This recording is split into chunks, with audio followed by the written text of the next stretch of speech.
नमस्कार साथियों।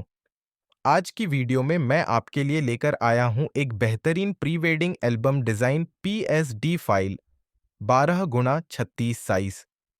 इसे आप फ्री में डाउनलोड करके अपने प्रोजेक्ट्स में आसानी से यूज़ कर सकते हैं और अपने एल्बम डिज़ाइन को बना सकते हैं, और भी रॉयल और प्रोफेशनल।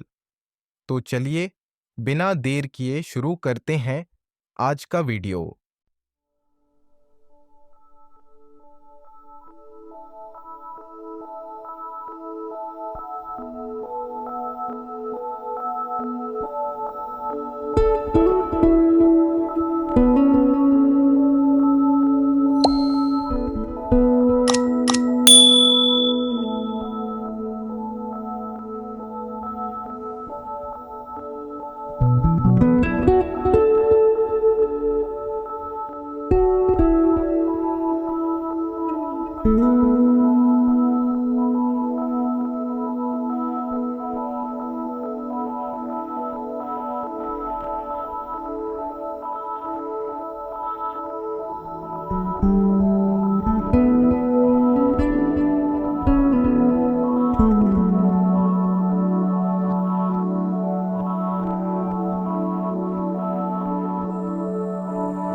तो दोस्तों, ये था आज का अपडेट।